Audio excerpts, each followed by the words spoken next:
Good morning. So we're inside a little bit different today. I'm actually on the computer and I'm trying to plan out my garden. I had purchased some seeds a couple months ago that I knew that I needed. And then I went through my seeds over break just here in the last couple of days and saw that I had missed some. So I purchased some more seeds and I've got them all put into SeedTime. I've tried to use this program before and I always forget about it because it's on the computer and I don't do well with computer as well as I do with pen and paper. I like to take the paper out there. I like to mark on it. And so we're going to see how this goes. I don't know. It's okay. Like pen and paper works great for me if I'm just doing like one garden plan. But I noticed that I have a lot of seed that probably needs to be used. That's from some of it's from many years ago, and I'm just gonna germinate it and see if it works. And if it sprouts, then I'm gonna plant it. If not, then I'll just get rid of it. Some of it's been given to me and just stuff we've had. And so my plan is to plant a lot more stuff next year. I know I said I was just gonna plant what we eat, but I have all these watermelons and gourds and I have so many seeds that I'm gonna see if they germinate. And if they do, then I'm gonna plant them. We're gonna see what happens.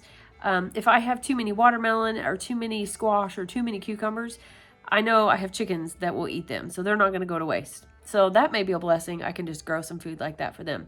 But right now I'm just kind of learning. They've got this layout feature. It does have a few bugs that are like glitches, things that I don't like. I've noticed like it doesn't give you companion plants, so I'm having to look those up because I don't know all of those.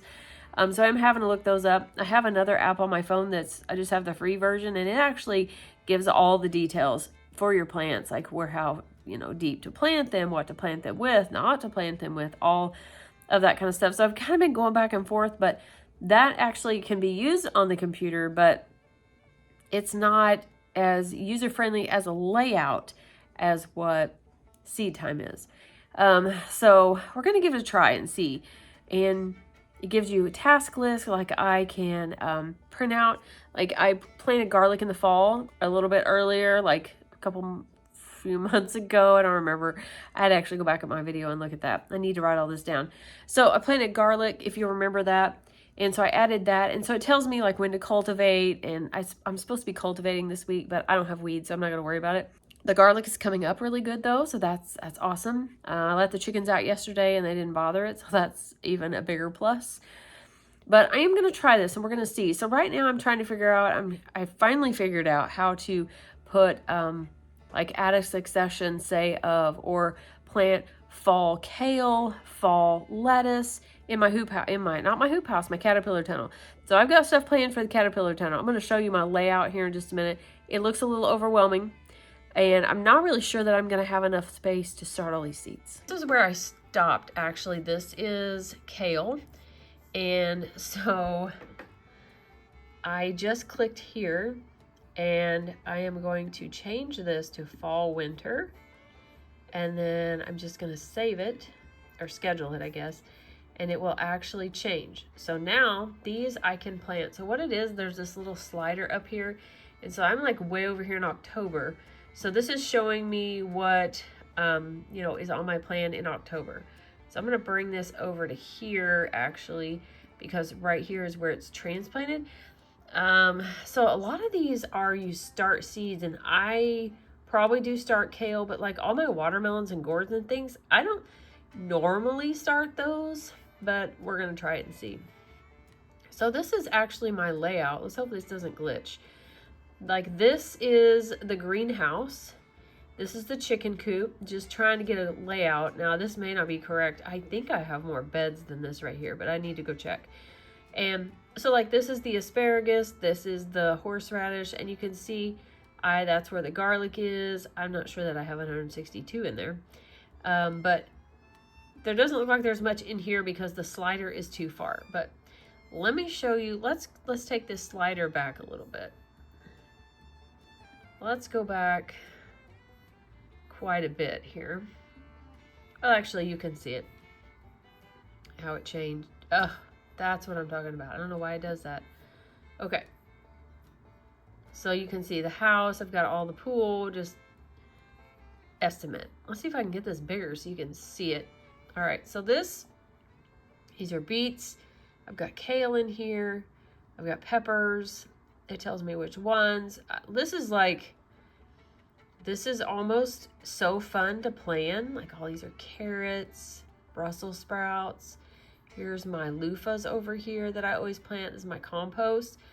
But so for instance, this bed is not ready. Well, actually it might be ready now, but I didn't plant anything. It didn't have enough dirt. This one didn't, and these just had volunteer tomatoes in them. So we're gonna see, but like I've got corn in here. Now who knows if this is actually gonna work, but it's pretty. It looks really nice. And then these are the elderberry bushes that I have planted out here. Now this is new. These I thought, you know what? We took down this tree back here, and these are actually 50-foot rows. I'm not sure that these are actually going to go here. We'll see.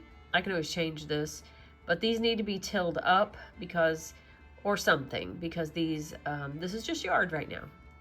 And I also need to check and make sure that it doesn't go too far, because I put the caterpillar tunnel in here off of this, and I'm thinking this is too close. So I need to go out there with my wheel and measure. But these are my peonies, these watermelons, and these are winter squash. And so you can tell, you'll notice that whenever I put the slider over, when I'm going to add this lettuce, it's actually going to, these are probably all going to disappear if I can find the slider. Where are we at? Yeah, so we're in May, and so you can kind of slide it along, and you can tell like this will all be gone. Those will all be harvested. So if we want to go down to, where's our lettuce at? It's gonna probably be at the very end, because I have filtered it by in-ground date. So here we have kale and lettuce. So now you can see my lettuce is planted, or it's on the schedule, I guess you could say. And so it showed up right there because it was transplanted right here. Now it tells you how many, I believe. So there's 20, so it's gonna tell me how many to start. You know, on this day, this week, or whatever the task, it will tell me. So I don't know, I'm kind of playing around with it a little bit. And, but you just like, let's see if I can do this. You just drag it down here. And so now I got one little kale plant, and now I have 5 kale plants. So that easy. Now, if it's that easy to like plant and take care of, I don't know, we'll see. So that's what I'm doing right now. I don't know, we're gonna see if that actually stays, and if I actually use that program. I may end up going back to pen and paper. I don't know. I've just got a lot of seeds, and I really need some way to keep it organized. So I was wanting to see how this worked. I've got like the free 7-day trial before it actually starts the subscription with the layout and all that kind of stuff. So I don't know. I'm going to see how this works, and once we get into February and I start seeding things, I need to kind of look ahead and see how many plants I'm actually going to be starting, because I only have so much room in here, and a lot of these are going to be started and not going to be transplanted before I need to start the other ones. So I need to figure out something maybe where I can either put more seeds or downsize a little bit on just some of the stuff. So I don't know. We'll see. I'm used to pen and paper. I really like pen and paper. So let me know what you use. If you have something that you really like, that you've used, it's like tried and true, and you really like it, share it below. I'd really like to know what it is. I've even downloaded spreadsheets. People like give, free spreadsheets on how they do it, and it's really cool, but I don't know. I'm just, that pen and paper, I just really like it. I don't know. I guess I could print the spreadsheet out. That's actually a pretty good idea. So I don't know. I may play around with that as well. But let me know how you stay organized, what you use, what you do. Make sure to comment below. Be sure to like and subscribe, and don't forget to be lovely lights today.